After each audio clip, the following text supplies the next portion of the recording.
Okay, thank you everyone for joining our lunchtime webinar on mental health with our community partners serving the residents of Bukit Batok constituency. I'm Linus and I'm representing the Bukit Batok Green Ribbon Task Force, and I'll be our moderator for today's session. Our task force hopes to raise awareness about mental health and the importance of mental wellness, especially during this very stressful period for everybody in Singapore. So today's session, we spotlight on our National University Polyclinics. And today's session will come in two parts. For the first part, speaking on the topic of mental stress, burnout, and depression, we have Dr. Jonathan Tong. And after that, Dr. Benjamin Chia will help you to navigate NUHS healthcare system as well as community health services through the talk titled Getting Help for Mental Illnesses. Just a shout out, the slides for today's session and video recording will be made available on the Bukit Batok Facebook page on 27 October. So no need to copy and screenshots. So without further ado, let me introduce our first speaker. Dr. Jonathan Tong is a family physician who has completed his family medicine residency training with National University Health System. He's currently a family physician with an interest in managing mental health conditions and is practicing at Jurong Polyclinic. Time over to you, Dr. Tong.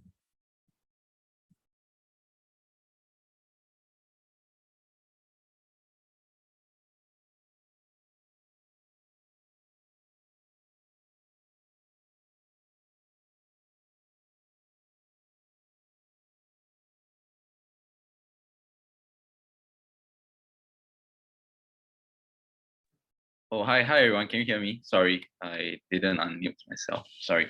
Hi, I'm Dr. Jonathan Tong, and I'm a family physician based at Jurong Polyclinic. My interest is in mental health, as introduced by Dr. Linus. So I'll just briefly touch on mental stress, burnout, and depression. So just before we start, I'll just like to share some recent events and what's in the news lately. So this was a report done about 1 year ago. It says that because of the pandemic recently, about 7 in 10 Singaporeans found 2021 to be the most stressful year ever. So there are many reasons causing this stress that are experienced by Singaporeans. So namely, like what I mentioned below over here, 33% said that they were struggling financially, 29% were saying that they were lacking career motivation, and 26% actually said that they are suffering from declining mental health. And 53% said that they have lost control over their future. And 52% said that the loss of control over their personal lives was a reason driving stress. And 50% said that they have lost control over their finances. So these are some of the key factors that are raising the stress levels for the average everyday Singaporean. So this makes our talk very relevant today because stress levels are rising and we need to know how to deal with it and cope with stress in order to function every day. So what is mental stress? I think all of us more or less know about it. We have been talking about stress ever since, like, when we're in school and even in working. So what is stress actually? So stress is actually a normal response to pressure that we experience every day. So be it things at home, things in work or at school, these things can make us feel a bit on our toes, and this may have some negative feelings and emotions and may stir up such negative emotions for us. But however, a little bit of stress is good because it pushes us further and to be able for us to achieve our goals, and even for us to perform well beyond our expectations. So stress is part of our everyday life. So it can be brought upon by multiple and various causes, for which the causes are non-exhaustive, like what I mentioned. So like things going on at home or in school or at work, etc. Relationship with friends, relationship with family. Okay, so some of the signs and symptoms of stress include and not limited to the below, including tiredness, fatigue, anxiety, sleep disturbance, poor concentration, restlessness, irritability, irritable digestive symptoms, headache, and loss of libido, which is mainly sexual function. Okay, so let me just go through a bit about the science behind mental stress, what happens to our body when our body experiences stress. So stress actually releases two hormones in our body, adrenaline and cortisol. And as you all might recall in school, you all may have learned in secondary school about hormones. So adrenaline is also known as the fight or flight hormone. So it causes an increase in our heart rate, our breathing, and blood sugar levels. It also makes us more alert and heightened. This is a natural mechanism that is inbuilt into us, dating back to all the way from pre-evolutionary times, especially like back in the days when it was the prehistoric ages. We had to fight against like predators to survive, fight for food to survive. This hormone actually drives our fight or flight response, allowing us to survive. So it's actually part of evolution itself. And the other hormone that's released is cortisol, which is known as the stress hormone. It is released when we feel threatened, and it directs energy from other parts of the body to the brain to deal with the threats. After the danger has passed, the cortisol levels should decrease and return to a normal state.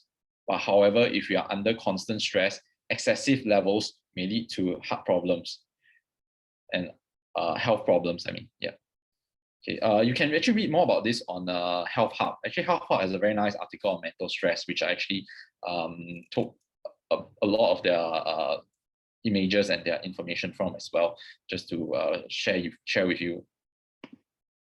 So some of the effects of prolonged mental stress include like decreased immunity levels, worsening of your underlying health conditions such as asthma, increased blood pressure that may increase the risk of stroke, heart attack, or kidney problems.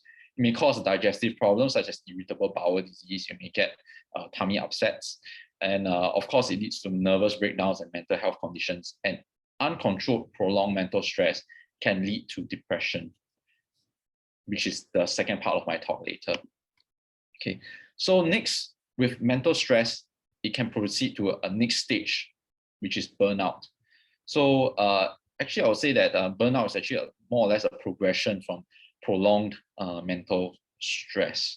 So burnout is a state whereby one gets overwhelmed by feeling emotionally, mentally, and physically drained, making us lead to being more withdrawn or detached. So people who are burnt out tend to feel detached from everything. They feel that everything is just meaningless. They just don't want to do anything anymore. This is a sign of what we call burnout, whereby you don't care about anything anymore. And this is not good because it will affect the ability to function at work or at home. It can affect your relationship with your loved ones and your family. Okay, so this results in, a prolonged burnout actually causes us to be less productive and competent at work or at home. Common signs and symptoms are actually quite similar to stress itself, but the symptoms are more severe in such that it affects your everyday living and your ability to function every day. So common signs and symptoms include and are not limited to frequently feeling drained and tired, poor sleep, changes in appetite, reduced efficiency at carrying out tasks, a sense of being a failure, avoiding responsibilities, having a cynical outlook in life, and having non-specific aches and pains. So, of course, stress and burnout is something that all of us may feel at a certain point in time, especially so with stress. I'm very certain that everyone has experienced stress at a certain point in time. Yeah. So we have to learn how to deal with it. Most important thing to how to deal with stress is actually to take time off your work and time off your stressors. So things that include like going for a vacation, going for a staycation, going overseas, travel, now that borders are open, is something you can definitely do. You try to talk over your stressors with someone else. So like your friends or family or even colleagues or even your superiors at work. Talk to them about your stressors, because bottling up will not help yourself. Because actually when you share your problems with someone, that someone may give you some advice, and this may actually help you with your coping with stress. Okay. Relaxation activities are important, such as engaging in hobbies, be it exercise or like reading, watching a movie, etc. Meditation and deep breathing exercises are particularly helpful, which I can go through with you shortly later after this. Make sure you have enough sleep, because having inadequate sleep also can stir up your hormonal imbalances and also make yourself more prone to feeling more stressed as well. Sleep is also a good time to shut down yourself, completely restart and reboot your system. Develop strategies to laugh. So find ways to enjoy yourself and let go of being so highly strung up. So crack jokes with your friends, watch a comedy show, etc. Having a healthy diet is important. Exercising for 30 minutes, about 4 to 5 times a week, is recommended by all guidelines for a healthy lifestyle. Importantly, avoid drugs and alcohol, because those things can actually make you feel worse, not better. And avoid smoking as well. Very importantly, avoid creating conflicts at work, and try to resolve conflicts instead. Look for solutions and stop avoiding problems, and learn to accept things that cannot be changed. So yeah, main things are trying to make yourself feel better by adjusting your everyday life. Yeah, that's in a nutshell. Okay, so I'll just go through some relaxation exercises with you, so you can follow me if you want to. So you can do this for about 10 minutes and even longer if you feel that it benefits you. Okay, so sit in a quiet place, like for me, I'm in my consult room, so it's quiet and quite cool. You can sit down, close your eyes shut, but remain awake and alert at the same time. Focus your mind on the different muscle groups in your body. So start feeling your muscles in your forehead, going down to your cheeks, then your shoulders, then your arms, your tummy area, your back, your legs, and your feet. Slowly breathe the air around you. Try to feel yourself and being aware of where you are. Pay attention to your breathing, and pay attention to your breath for the next few minutes. So breathe in and out slowly. You can count 1,000, 2,000, 3,000, 4,000, 5,000, 6,000, and slowly breathe out. Next, repeat the word relax silently in your mind at your own pace. When other thoughts distract you, for example, suddenly you have some intrusive thoughts of something bad might happen, or what if I can't pay my bills? Calmly return with the word relax. Okay, this is the time whereby you let go of all your stresses. So you just let go, focus your attention on something else. So you may want to open your eyes and look around you. You can look at the tree outside, look at how the tree grows, the shape of the tree, the shape of the leaves, and how the leaf moves with the wind. Think about it and distract yourself with these thoughts. Most importantly, let go of all stresses during this time. That's what I mentioned. Yeah, so you can do this daily as a form of relaxation exercise. Next part of my talk goes into depression, actually. So what actually is depression? So depression is a negative feeling of lower mood, dejection, and loss of interest that affects everyday function. Is diagnosed when a combined set of symptoms related to depression are present for at least 2 weeks or more. So I'll go into what are the common signs and symptoms and list of a set of symptoms related to depression later. Okay. So these are the common symptoms of depression. Okay. So a combination of these symptoms will actually prompt our doctors who are seeing our patients to think if this patient possibly has depression. So loss of appetite, insomnia, tiredness, loss of interest in hobbies, or loss of ability to enjoy, dissatisfaction, feeling uneasy, tension, agitation, irritation, unable to concentrate, having lower self-esteem, feelings of guilt, and suicidal thoughts. These are the common symptoms of depression. And please do not think that having one of these symptoms will make you a person who has depression. We actually look at a combination of symptoms, usually about 5 or more of these symptoms. A doctor will be able to assess your symptoms and diagnose you appropriately. So other symptoms of depression, which are less usual, include delusions, which are false beliefs, hallucinations, bizarre behavior, or excessively elevated mood followed by lower mood. So having low mood and high mood, low mood and high mood. These symptoms are not very common for depression. If a person has these symptoms, we would like to think if this person has another underlying illness, such as like psychosis or schizophrenia, which is another topic by itself, and I'll not like to talk too much about it. So that's what I mentioned. These symptoms may go hand in hand with depression, but however, are not very typical of depression. So some common presentations in depression in the elderly are a little bit different. So sometimes depression in the elderly can present similar to dementia. Some of my elderly patients present themselves as being forgetful, withdrawn, very unkempt, such that they appear as if they are not able to take care of themselves. They are inattentive or confused. That's why it's important to seek an advice from a medical practitioner. Go seek advice from a doctor so that we can differentiate whether this is depression or is this dementia or is it something else. So I'd like to go into the next topic of how common is depression in Singapore. Based on a national mental health survey done in 2010, 6.3% of the adult population in Singapore is facing depression. Okay. This is quite a significant amount of population. That means out of 100 people, at least 5 or 6 of us actually have depression. And based on a recent article by the Straits Times, during the COVID-19 pandemic, 3 in 4 NUS students actually are at risk of depression as a result of the pandemic measures imposed. So this makes mental health very something that is very relevant in this day and age. Okay, why is depression important to be addressed? So depression is not just how we feel because of this illness, not just that it affects how we feel and we feel sad and we don't feel good. It also affects many things. Okay, so depression affects our ability to function every day. So our everyday routine gets disrupted. We can't function at work. We can't function at home.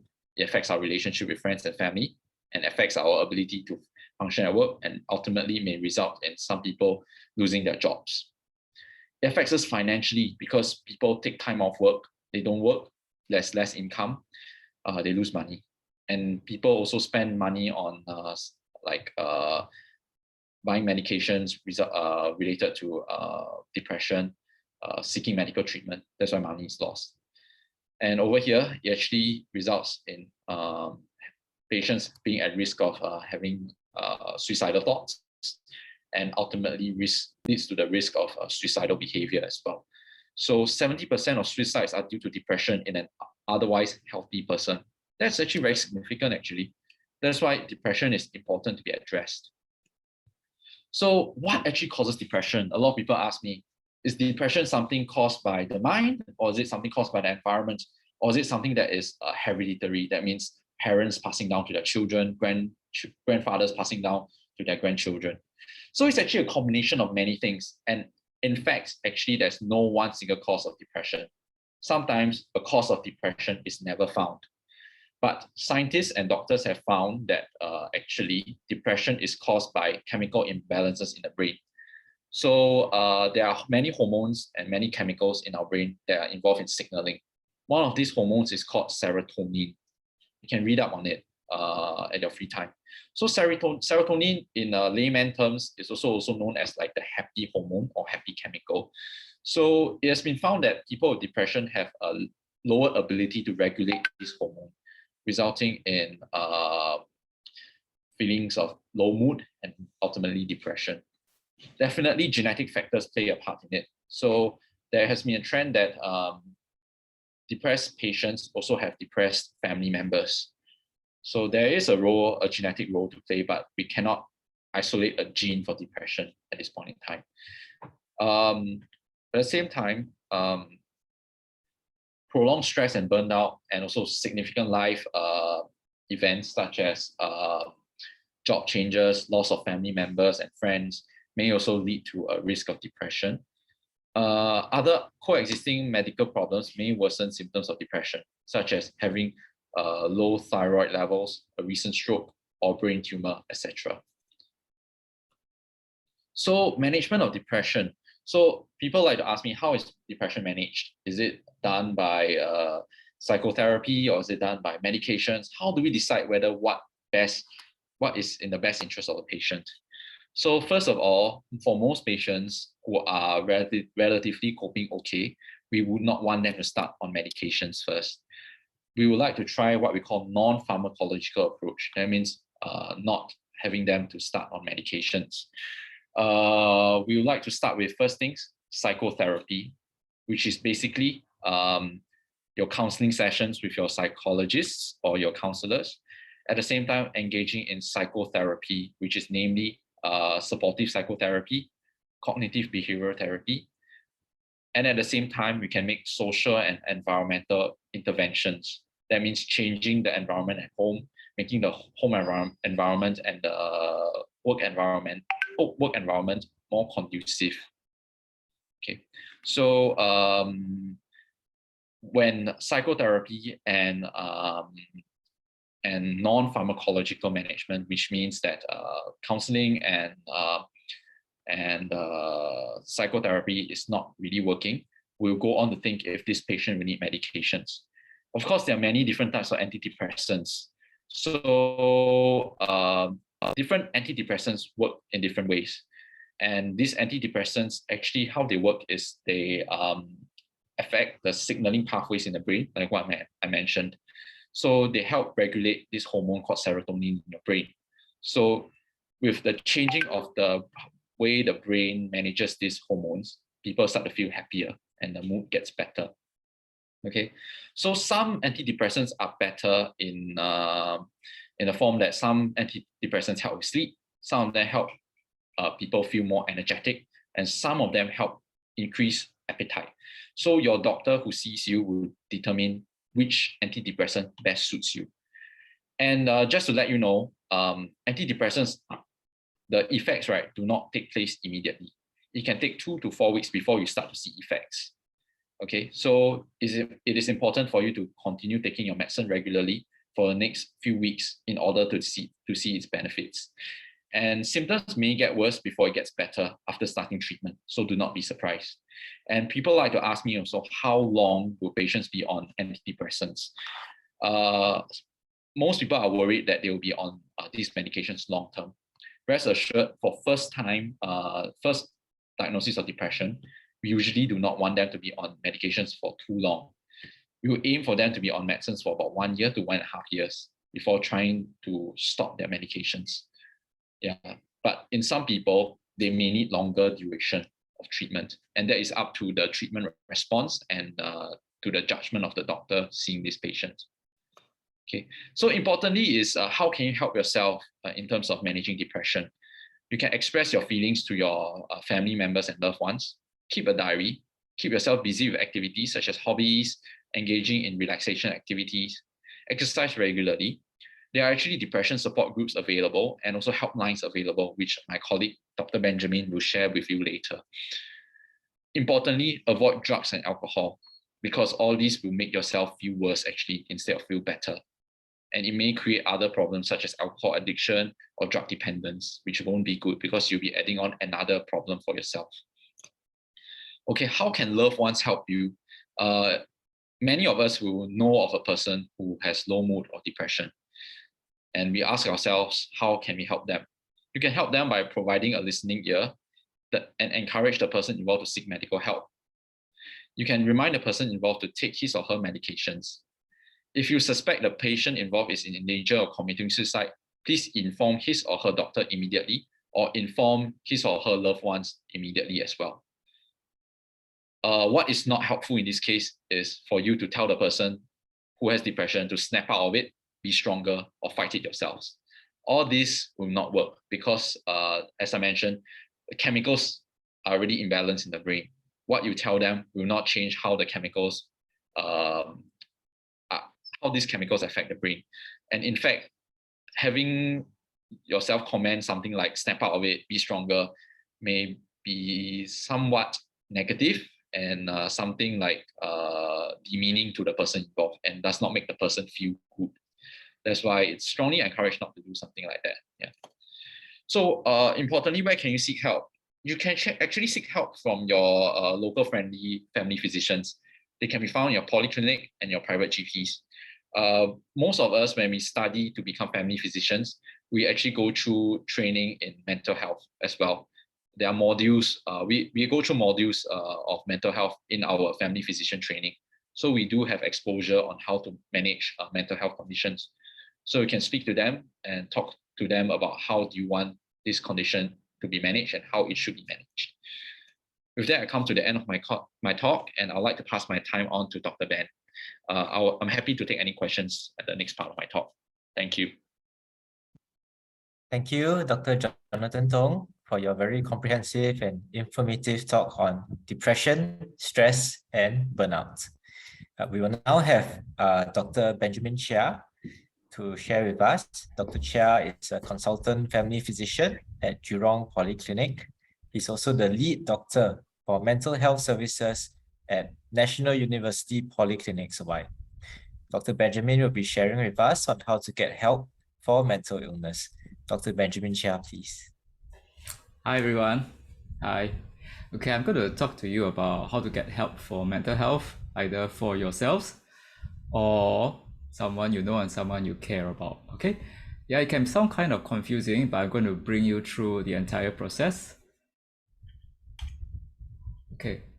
First, what I'm going to talk about is how do I know the person or myself is having a problem. Number two is how bad the problem is and how do I get help. Okay, how do I know it's a problem? You know, very often we can sense someone is having some mental health issues, right? But when you actually look at it, what actually have you sensed? Usually there are 4 areas that mental health will cover. 1 is the mood, it's like happy, sad, anxious. 2 is behavior, it's how the person behave. 3 is rational thinking, are you thinking logically or not? And 4th is hallucination. Sometimes people will say, oh, they can actually see things, hear ghosts. They think they are like something, but actually they are not. All right. So we usually subconsciously or by instinct know that something is wrong with someone when we realize there's a change in any of these 4 or maybe 2 or 3 of them. And plus there's a deterioration in function. Deterioration in function means that the person is not actually coping. Maybe I just give you an example. Let's talk about mood, sad. All right.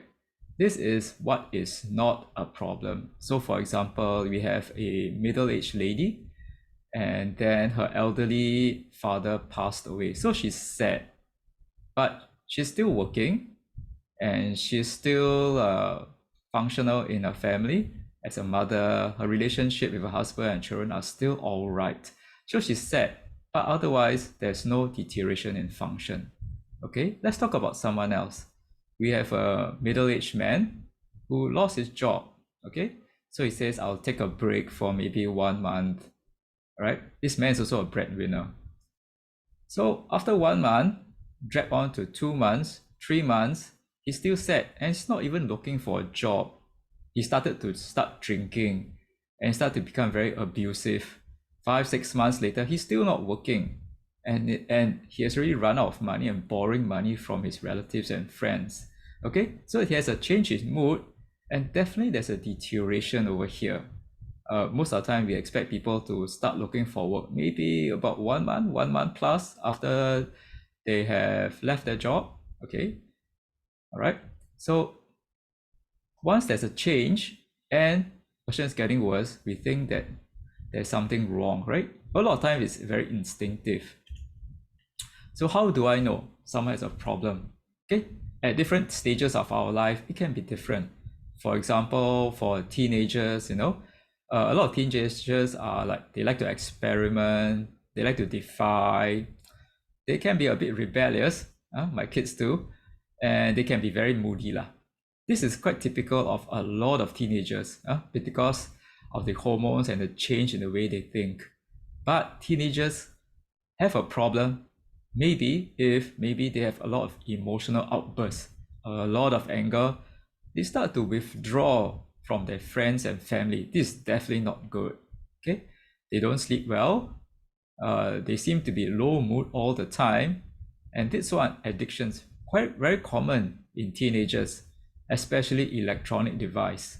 Okay, girls like to go on social media, Pornography, usually not talk about, they tend to hide it. And computer games. So for parents who have teenagers, it'd be good to on and off check on the usage of their computers, handphones, all right? Sometimes you won't know what's happening, okay? Substance abuse is also pretty common in teenagers, okay? Smoking, nowadays you hear of vaping, all right? CNA has produced a video about vaping in Singapore is illegal, the damages it can cause. Drinking is getting more and more common among teenagers, okay? And illegal drugs. How about adults? Actually, same as teenagers, right? For this set, you're all the same. Plus adults, what else do we have? First is change in feelings, okay? Adults start to worry, they are sad, they panic, they feel very hopeless. They sort of lost interest in their work. And then this is a bit more unusual and definitely a problem. They can be suddenly happy, like for a few weeks, and then suddenly very sad, and then change back again, suddenly happy. Okay. The other one is hallucinations and delusions. Strange thinking, right? For example, you think that, oh, I'm the richest man in Singapore. I actually am a very rich man, but actually they are not. And they try to live like a rich man, but they are not. How about elderly people? Same thing, but a few areas where we begin to suspect there's a problem is when there is a lot of confusion that does not seem to go away. So let's say your grandfather or grandmother suddenly very confused, right? He can't think straight, all right? And then he get lost, right? Suddenly it just changed like that. And then it doesn't go away after one day. You thought maybe he didn't sleep well, but no. After 2 days, 3 days, it's still like that. The other one is worsening memory over the years, months to years, getting worse. You can see him next year, following year, his memory is fading away. Or this elderly person changed personality. He used to be very quiet, but now he's very temperamental, scolding people, maybe even throwing things at home. Or maybe it could be the opposite. He used to be very hot-tempered when he's in middle age. But once he turns old, suddenly he just withdraw himself, just hide in a corner. Yeah, different changes. How bad is the problem actually is, all right? So you suspect there's a problem, but actually how bad is it? How bad is it? We look at two things. One, a deterioration in function. So what can that be? So for example, like in school-going children, that means like skipping school, okay? Falling grades, grades are getting worse. Running away from home is very serious. It means this teenager is running away not from school, but also from a family. Family is supposed to be a safe place, but they are running away. And for adults, taking a lot of MC. I think for most of us, we have about 14 days of MC a year. On average, most people will not take more than half the MC, so about 1 week. Except for like COVID, right? So straight away, the doctor give 5 days. 2 years ago, I remember people got flu. I will just give 1 or 2 days. Most people don't even want to take 3 or 4 days. Okay, because if not, their boss is not happy with them. All right, poor performance. Okay, when I talk about the MC, I'm not talking about someone who has a lot of sickness, just discharged from hospital. It's about talking about MC, like say, your colleague, he looks a bit sad. And then over this year, he started to take MC for small little things. One day he said, oh, I got flu. One other day I got diarrhea. Another day I got muscle pain. But actually he's not very old. He's not an old man. Maybe like 30, 40 years old. Start taking a lot of MC. And maybe even, let's say by the middle of the year, all his 14 days of MC is gone. Right? Sometimes you suspect maybe there's something going on there. And of course, suicide or attempting suicide is very serious. Okay. Over here, I have a little picture which shows you about suicide rates in Singapore. Overall, suicide rates have fallen in 2001. It was actually climbing up and it fell. Okay, of course, we don't have 2022 results yet. But among young people, it's coming up. Young people, I'm talking about 15 to 35 years old, is coming up. Okay, so a lot of young people are feeling quite stressed. So actually, how bad is it? What are the risk factors? That means on top of you looking at the person, he looks like maybe, it looks pretty bad. What are the additional things that maybe that is very likely it's going to be bad? One is the presence of mental illness. This person already has a mental illness, seeing a doctor, taking a medicine for maybe like depression or anxiety. Having a mental illness is definitely not good. Higher chance of suicide. The other one, this person attempted suicide before. Okay. All right. Actually, most suicide attempts don't succeed. Right. Most are. All right. So if the person had attempted suicide before, there's a good chance he will try again. But this type of thing it's not good to try. Because you try and try again, one day they will succeed. Okay, what are the warning signs of suicide? That means this person might be seriously considering suicide really. One is change of mood.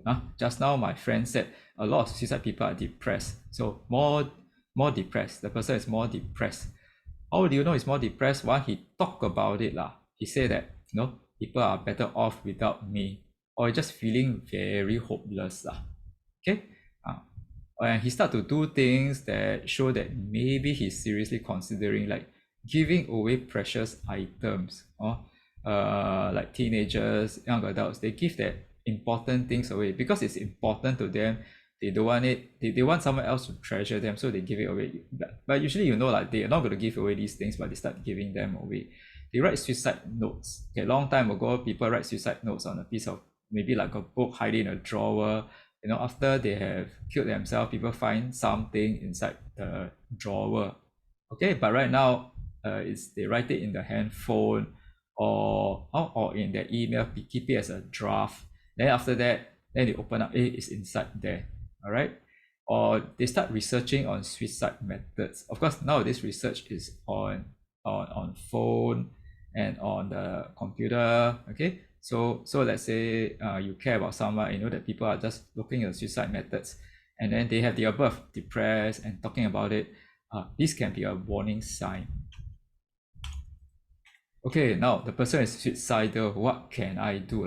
So if there's an immediate danger, what's immediate danger? For example, let's say I'm a parent, then my children, have been maybe depressed for a while, and they talk about killing themselves. One day they hide themselves in a room, lock the door, okay? And then I knock on the door, they refuse to answer, or they said, go away. I said, open the door, they refuse, and you suspect maybe he's going to commit suicide, then better call either the police or SCDF, all right? Because if you call police, they will still call SCDF. For example, they have to like break down the door. Or let's say you see someone sitting in the balcony, over the balcony, right, on the ledge, right, or put a chair there, want to jump over, it's time to call the police or SCDF also. But don't worry, you can call either one, and usually one will call the other. So usually both of them will come. Okay, it's important to stay with the person until help arrive. Okay, just talk to the person. All right. And let's say there's no immediate danger. What do you do for someone who is suicidal? Jonathan talked about it as well. Okay, you reach out and express your concern. Let the person know you care. A lot of these suicide people, like, they're actually very lonely in their hearts. They want to be alone, but don't want to be alone at the same time. They wish that someone take care of them. But you ask them, they say, don't worry, don't need to care about me. Their mind is not very logical, right? Just now I said not being logical is part of mental health. Yeah, they're sometimes not very logical when they're suicide state. They want to be alone, left alone, but yet don't want to be left alone at the same time. So it's okay. Okay, reach out to them. Although they say, please don't come, it's okay. Tell them, I'm concerned about you, right?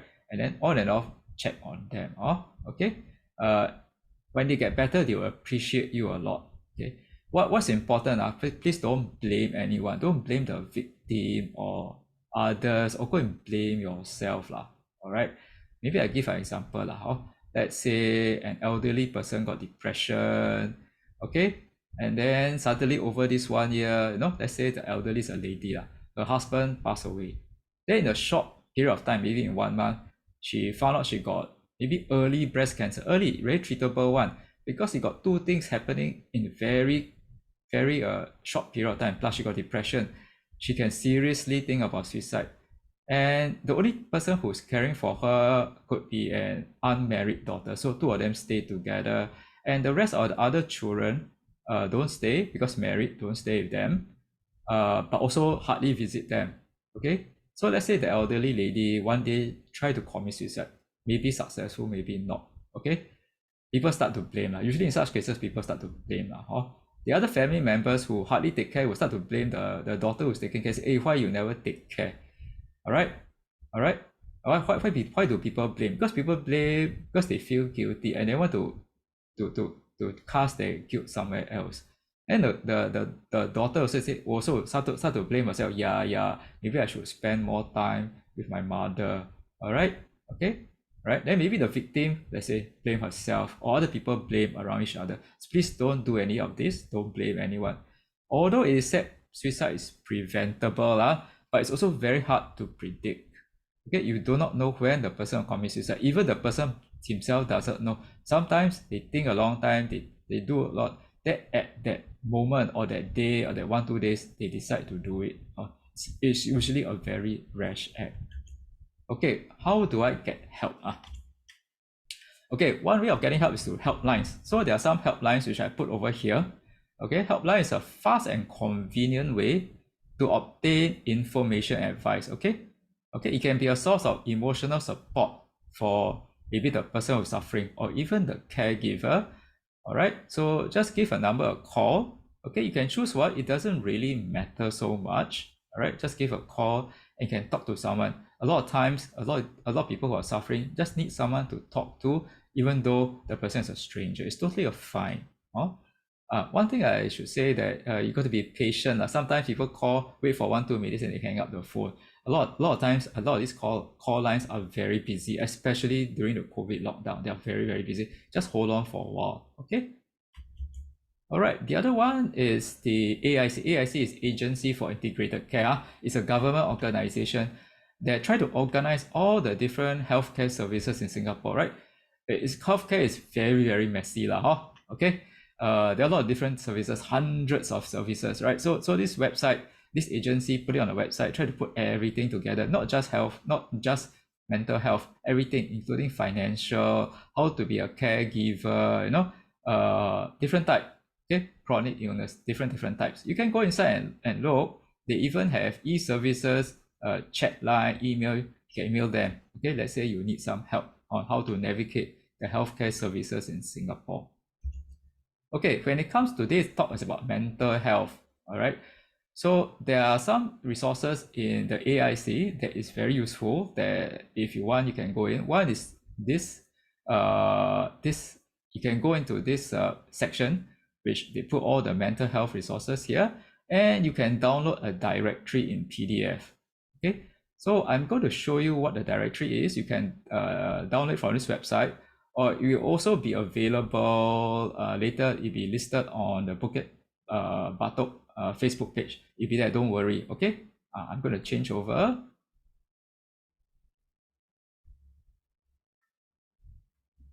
Okay, so it's a 2-page, pretty big, okay? It lists all the community services in Singapore, but don't worry, I'm going to help you, show you how to get to look at this.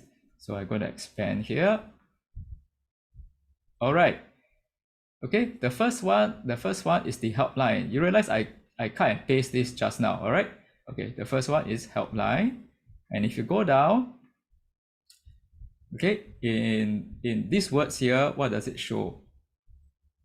So for example, if there's a service with 1 star, it means that these services help people with hold on. Oops.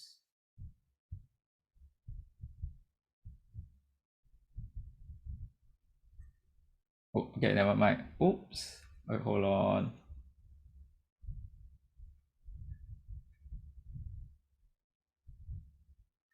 Okay, I'll just try again. Something wrong.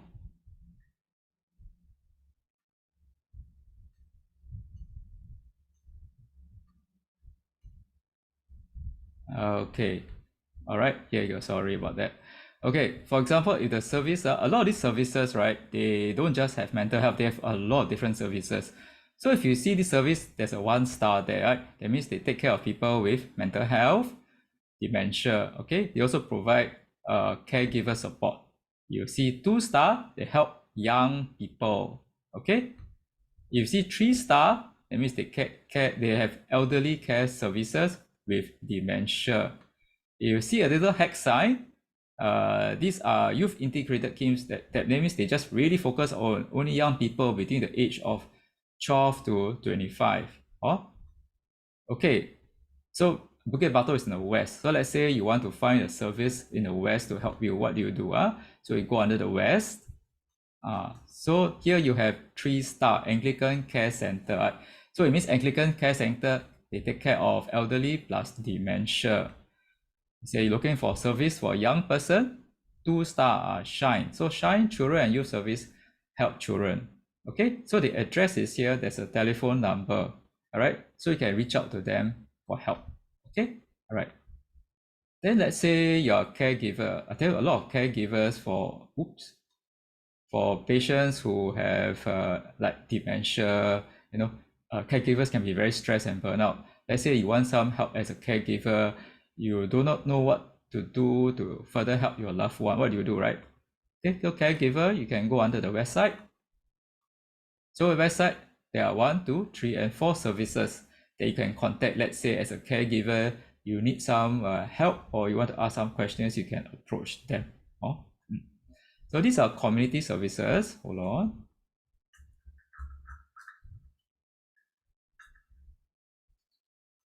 Okay, let's say you want to see a doctor, right? Okay, not all doctors are able or are experienced to provide mental health care. So again, the AIC has put together a group of doctors who are willing, who have agreed that will feel experienced enough to provide mental health service. So let's look at the West region.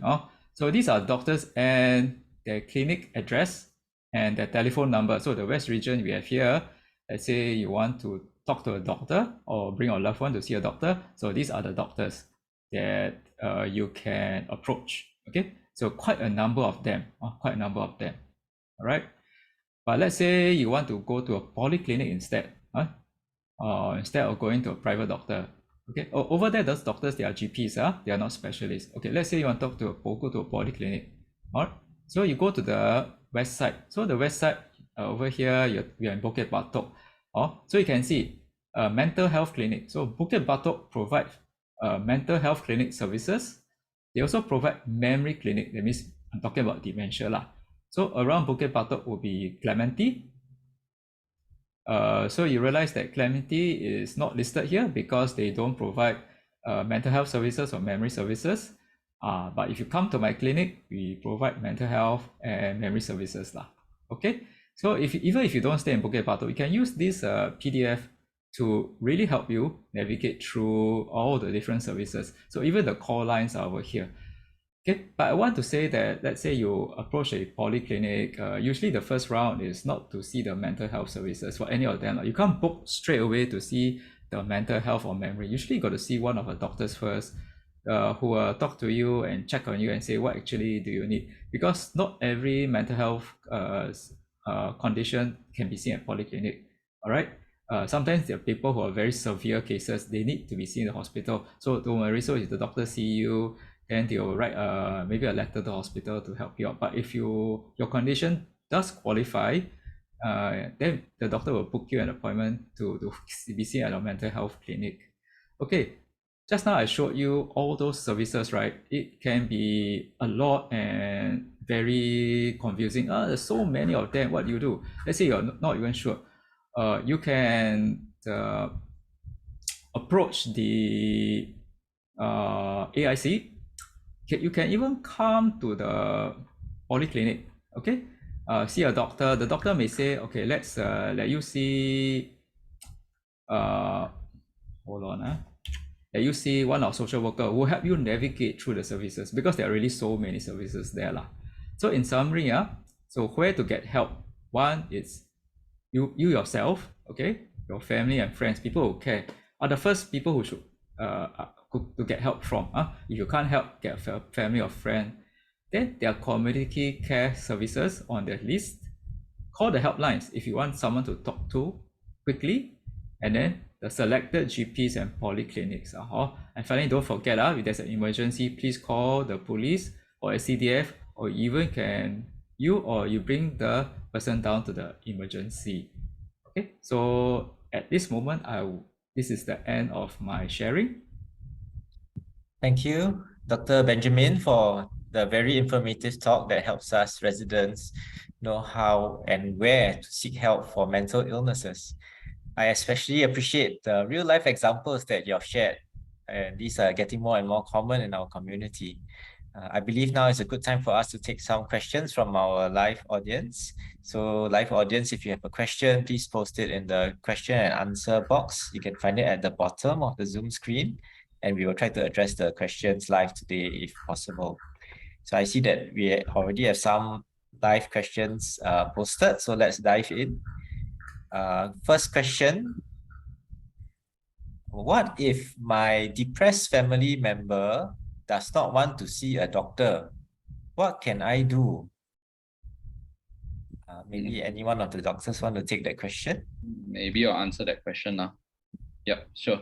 Okay, so basically, if a family member does not want to see a doctor, first of all, you find out from your family member why this patient does not want to see a doctor. There can be many reasons, because actually, especially in Singapore context, mental health has quite a bit of a taboo.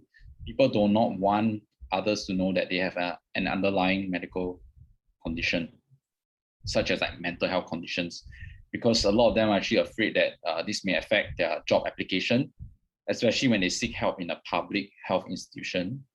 They have this thought that if they go to polyclinic or hospital for depression, somehow the government may find out about it, and this may affect their jobs. I would like to tell you that this is not true. Your medical records are completely confidential. That means we are not allowed to release your information to third party, and people are not allowed to access your notes without the act of treating you as a patient. So it's all confidential. So do not worry so much. That's one of the barriers towards seeking mental health, seeking help for mental health. Second thing is, some of them do not see mental health conditions as a medical condition at all. So they feel that it's a weakness. They just have to overcome this weakness themselves. So this is also one of the barriers as to why people do not want to seek medical help. So it's important to find out why they do not want to seek mental help for their mental health issues. Then from there, you can clarify with them and reassure them why they should seek help and try to convince them. But ultimately, if they do not want to go, you cannot force them to. But you may want to try to bring this topic across to them and say that, oh, there are actually mental health services available out there, which you can seek help from. And people actually do show improvement on it. Is it okay if I bring you there one day? Just try to convince them. That's my point of view. Yeah. Yes, what Jonathan said is right. Seeing a doctor is not the only source of getting help. So there are a lot of community mental health services there. Seeing a counselor, seeing a social worker, they can also provide help. I think we can go to the next question. Okay, so next question, probably quite linked to what you've just shared also. How do I know if I should see a counselor or a psychologist or a social worker perhaps? Okay, so from my point of view, actually from a professional point of view, there is no right or wrong answer of when I should see a counselor or a social worker or a doctor for mental health conditions. As long as you don't feel well, you feel that you're struggling, it's already a reason why you should seek medical consult already, or help to see a counselor or psychologist. Yeah, anyone can actually seek help from a psychologist, even a normal healthy person without any problems. Just that maybe they're dealing with some problems with relationship with friends or family, or they are finding it hard to cope at work, they cannot concentrate at work. These are also reasons to seek help from counselors. Yeah. I think the good thing in Singapore and the collaboration between the community mental health services and GPs and polyclinics is that there's no right or wrong who you can seek help first. Okay, each of us have our own strength and weakness. Let's say you go to a community health service, and if they feel that your condition should be seen by a doctor, maybe even take medications, they'll say, oh, you got to go and see a GP or even a polyclinic. Then you go and look for the GP in the list. Okay, you can get help. All right. And let's say you see let's say a GP or let's say even a polyclinic. Okay, let's say the GP is okay. The GP usually don't provide any counseling. You say, oh, I think you need some counseling. Those GPs in the list, right?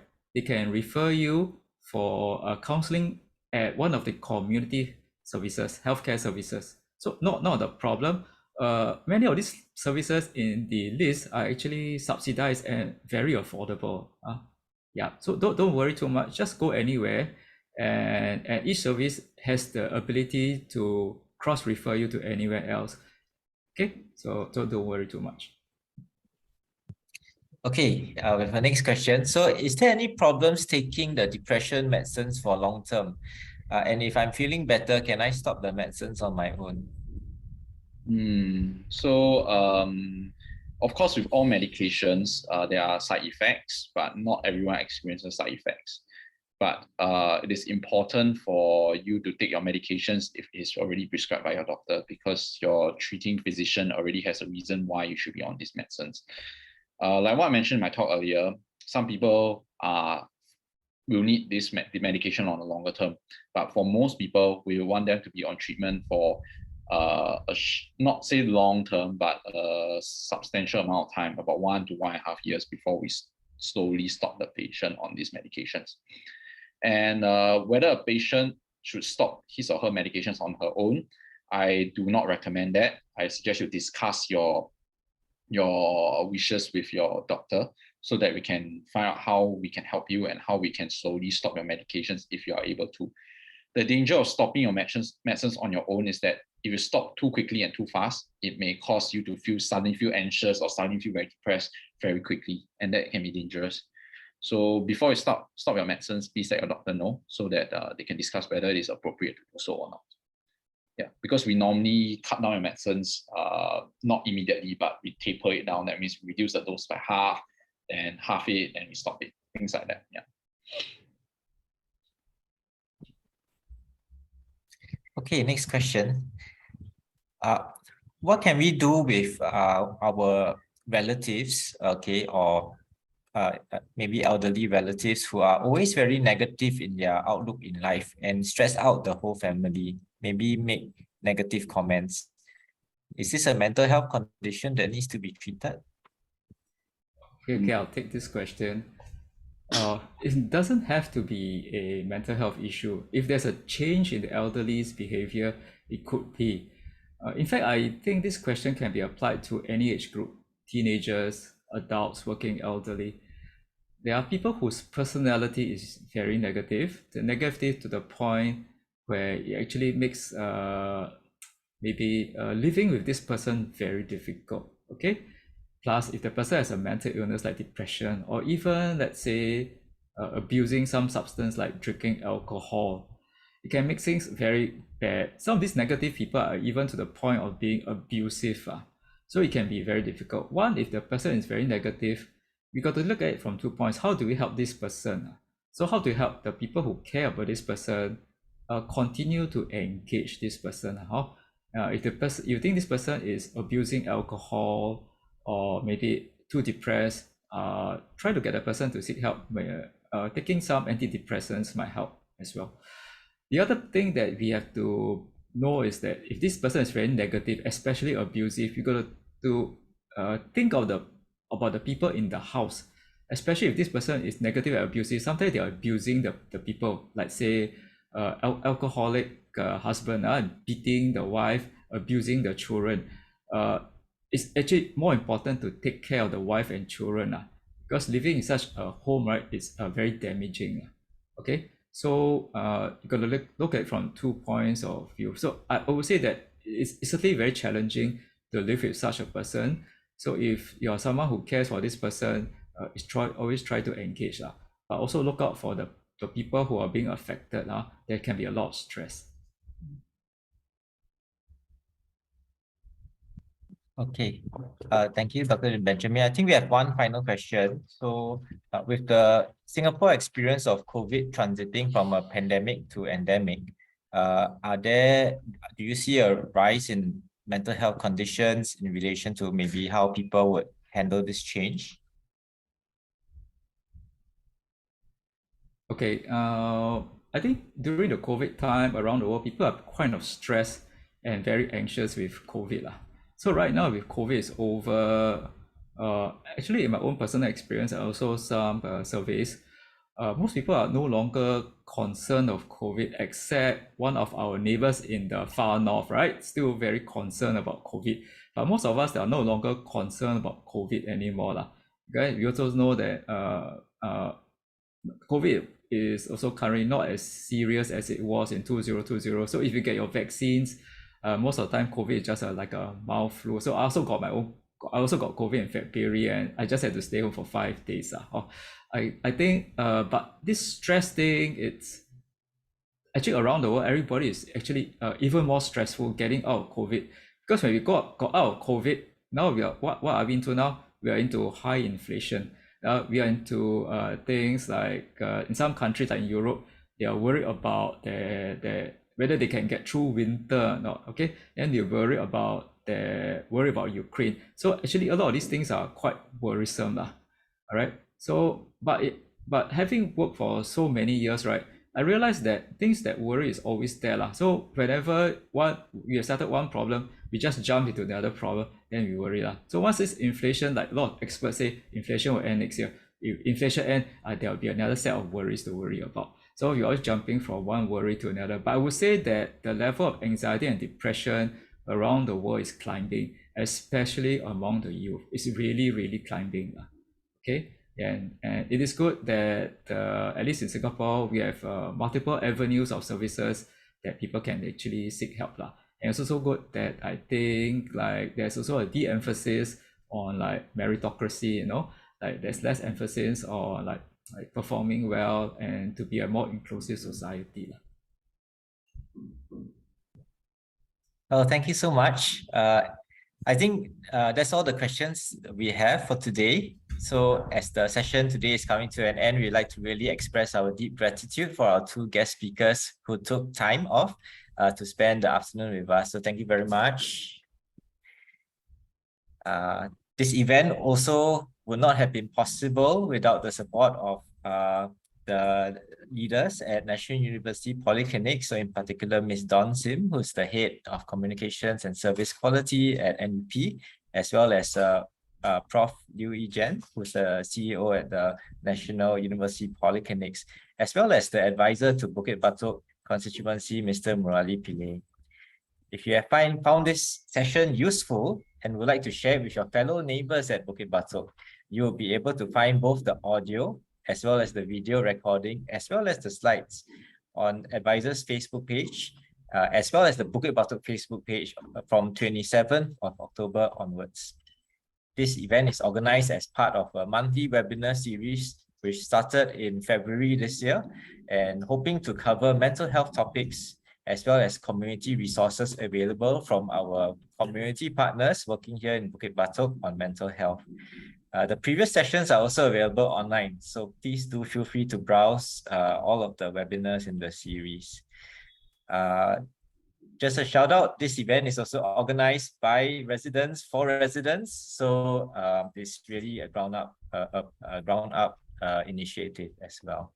So before we end today, we would like our two guest speakers to give a parting message to our residents here at Bukit Batok. So perhaps starting with Dr. Jonathan Tong, is there something that you would like to say to us attending today? Thanks everyone for attending today. Hope you learned something. Mental health is something that has been in our spotlight recently, and we have noticed this in the news or over social media recently. So it's good that the government is bringing up this issue, covering it quite well in the media nowadays. So pay attention to it and help your loved ones if you notice someone is suffering from mental health problems. We are always there for you. Yeah. Thank you, Dr. Jonathan and Dr. Benjamin. Hey, Bukit Batok residents. Hi, stay healthy, let's say you see someone on the street that looks like me, it's really me. I also stay in Bukit Batok, okay? All right, yeah. Okay, stay healthy. Okay, thank you everyone, and have a good afternoon ahead. Thank you. Thank you. Thanks everyone. Bye. Bye.